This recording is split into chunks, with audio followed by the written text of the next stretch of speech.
7% of all respondents who admitted to have witnessed child abuse confirmed to having reported the case in the authorities, mostly the police. Well, joining me live right here in the studio on my right is a beautiful woman who definitely is an advocate for sex education and an empathetic educator. We have Sarah Gmo. Welcome to the show. Good morning.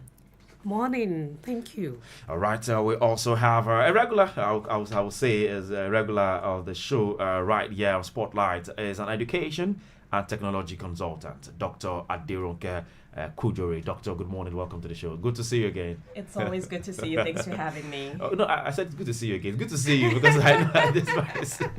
I'm here live in person. Yeah. All right, so now joining me via the phone right here all the way is Barrister Don Akayegbo. Barrister, welcome to the show. Good morning. Good morning, Michael. Thanks for having me. All right. Also joining us via the phone line too is a veteran educator and a counselor, Modupe Adeyinka. Good morning and welcome to the show. Good morning. Thank you for having me. All right. So let's go straight to the conversation. And one of the guests will be joining us during the course of the conversation. She is a humanitarian and developmental expert, and also an advocate for women's and girls' rights and gender-based violence. Well, Barrister, like they say ladies first. So let's begin with our advocate for sex education. How important is sex education to children or to child? So in Nigeria, we have the mentality of, don't tell a child that sex is this, sex is that. If somebody touch you, you get all those, ages kind of advice. How important it is? Please come close to the mic. Okay, it's quite important for children to know, starting from knowing their body parts. Because if they do not know their body parts and that they have rights to those body parts, then someone can molest it. It's like what you said, that formerly we keep hearing that, they call the pennies, they tell it kuli kuli, and one man will just say, come, let me show you one beautiful thing, and he does not know, she does not know. So we start by letting them know. It's very important for the children to know their body parts, the private body parts and the public body part, and that they have rights to that body part. So sex education start from that, and is a right of every child to know. So we shouldn't just be shutting them up and telling them that they don't need to know about sex education. All right, thank you very much. Let me go. Now we're being joined by humanitarian and developmental experts, Mfon Edat. Can you hear me, Mfon Edat? Good morning, welcome to the show. Good morning, and thank you for having me. All right, welcome. Thank you for being part of the conversation this morning. I come to Barrister. Barrister, can you hear me? I can hear you. Let's go to the legal angle before we come to other aspects of the program this morning and of the conversation this morning. Let's go to the legal aspect. What does the law say in concerns child's rape and molestations? But first of all, it is important to know that the interest of the child is of paramount importance in everything we do in Nigeria. And Nigeria has a lot of laws that touch on the rights of the child and the prohibition of all forms of abuse. Yeah. And we have the Child Right Act for the federal government. We have the Child Rights Law, which we have in about 19 states of the federation. And you have also the criminal law of Lagos State, because we're in Lagos State, which has made very robust provisions for the protection of the child. And so the interest of the child, prohibition of all forms of abuse, have been enshrined in our laws.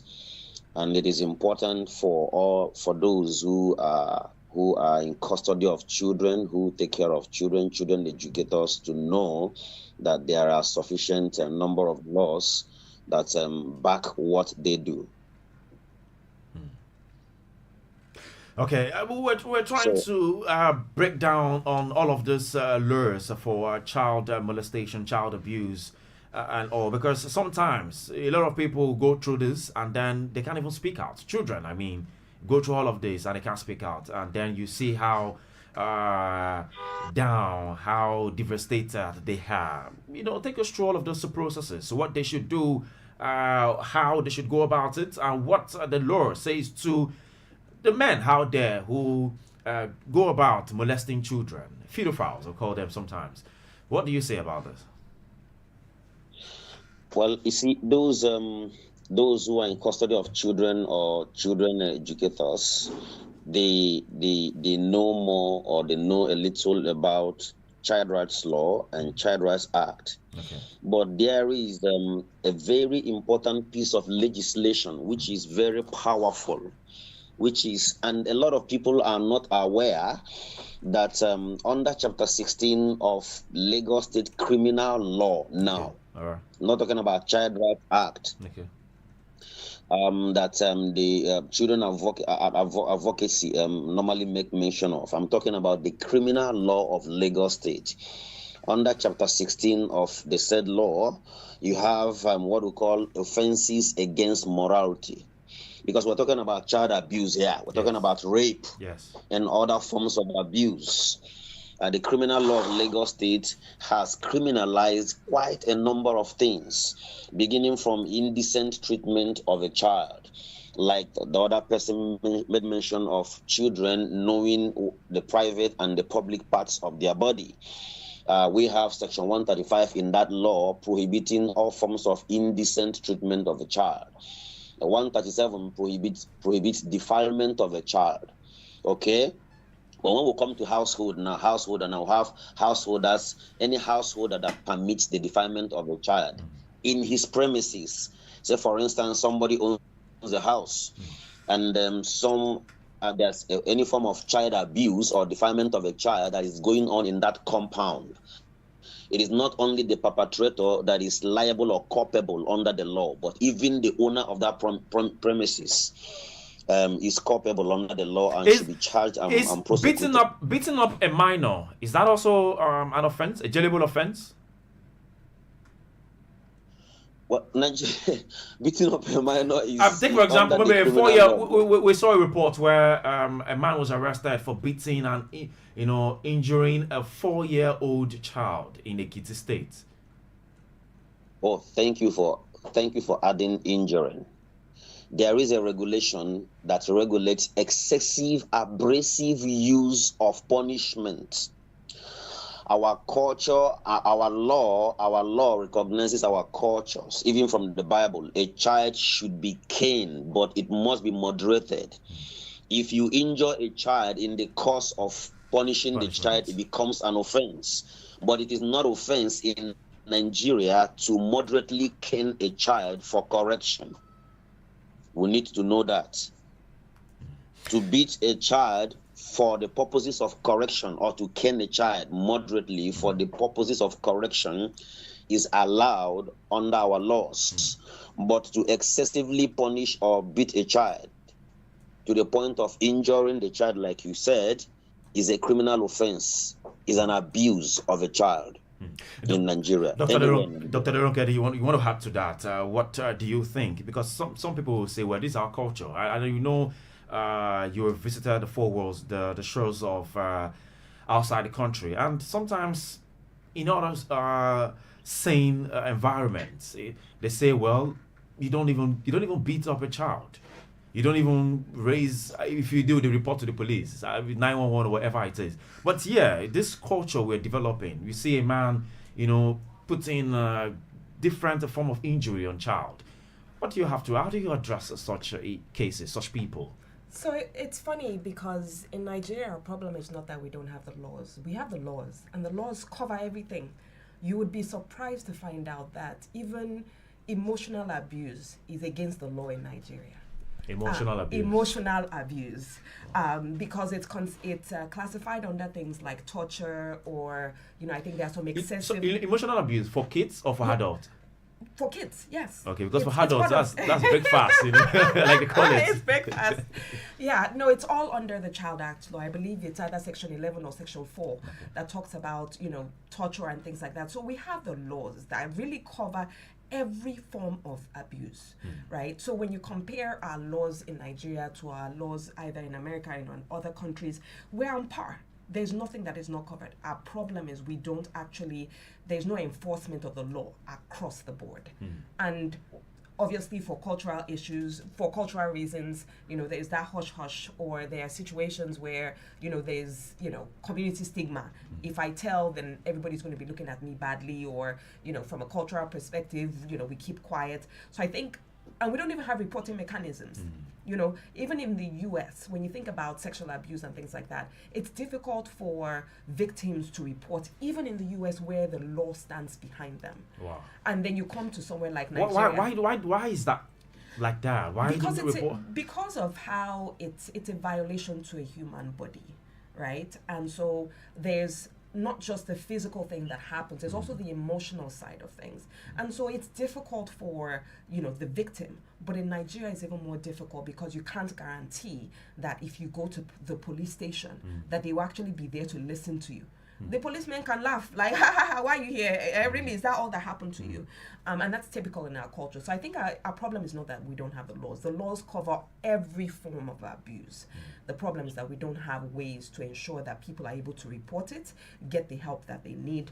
And honestly, many people don't even know the laws. So if you don't know the law, how can you report the fact that something is wrong? I just heard that if you don't know the law, how do you report that something is wrong? That's why we have a barrister here who breaking the laws down for us. Lagos, don't forget, soon you'll be part of this conversation. Let me go straight down to our humanitarians and developmental expert who is also an advocate for gender-based violence, Mfonadat. All right, Mrs. Mfonadat, can you hear me? Yes. All right. Okay. Now you heard Dr. Aderonke that many child are really scared of coming out to talk. How well have you been able to, your NGO have been able to come out to, tell babies, child that, well, come out to speak? How well have you been able to advocate all of this gender-based violence and girls' rights to Nigerians' children? First, I want to say that it's not been easy getting people to speak out. Most times when we talk of abuse, mostly the sexually abused, we're thinking of girls, but the boys are also abused, and we're in a culture where that's silent. It's not easy for people for even the young persons to come forth and say that they've been abused in one form or the other. And like guest also said something about emotional abuse. We have the aspect of psychological abuse is worse, because psychologically they abuse in the sense that they can't even speak. They are helpless. They find themselves in no help. There is no need.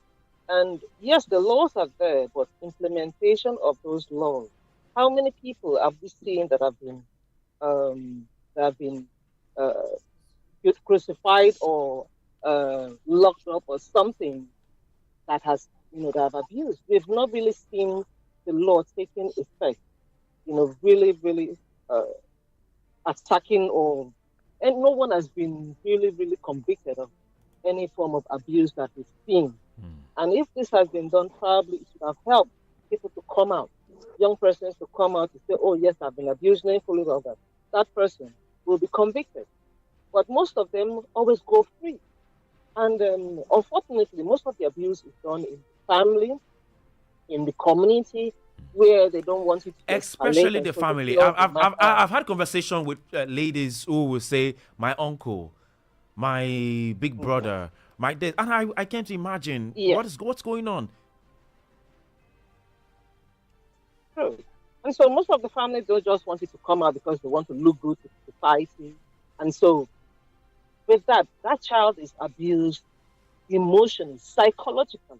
And like we always say, most of the people you see that grow up to abuse people must have been abused as well. because psychologically they were abused, that they now feel probably it's right because nobody was convicted. So for them, it's a norm. It's okay to abuse someone and go scot free. And so if we see, if the laws are being implemented, we see people convicted, we see societies coming up and speaking out against this. People not hiding under, oh, we want our family to look good, we want our church to look good, we want our community to look good, and ensuring that people are convicted, abusers are convicted, if those that sodomize children are convicted, then this will stop. Or it will even be minimized, because we will even start from minimizing it to where it is being stopped or well managed. Because for now, they are not taking effect. And so that is the only issue we have in our society. All right, thank you. Very few come out and speak, some don't. Okay. And it eats them up mentally, physically, even academically. We've seen so many, young persons that have been affected mentally, that their performance have drastically reduced academically. And so we are hoping that I'll agree that with you. we are hoping that the laws. Please finish up. You want to finish up? Finish up. Okay. So laws, the government, yes, the laws are there. And I also really applaud Lagos State government for putting, other laws that criminalize this issue. But I'm just hoping that these people should be convicted. Let's see one or two persons. And then once it's done, thank God for the media today that they bring it out. And yes, this person was convicted. But, so once they are being convicted and we see it, trust me, I'm very sure so many people will be saved from that. Okay, I'll come to Barrister. Barrister, you heard they've talked too much about conviction. The fact that all of these cases are being brought to book. I wonder what is going on in the judiciary there. I will speak to you that more on that. But let's quickly come to our counselor, our veteran educator, Modupe Adeyinka. Are you there? Can you hear me? Yes, I'm here. There is one act that I've been of concern to just not me, but to Nigerians. Is the fact that there is this kind of little gestures that do happen. You see a mother or a man will carry a baby and then, playing around with the baby with kisses. What do you have to say, Sister? Is that an assault? You see, they carry a child and fine baby, and then you're all throwing kisses at the child, sometimes maybe not to the mouth, maybe sometimes to the cheek and all to the head and all of those things. What do you call that? Is that also an assault? Well, that's the beginning. That's the beginning of the abuse process. A lot of pedophiles will actually spend time trying to get close to the child, in a way helping them to feel safe. And so they have all these mannerisms that they put out there. But what we need to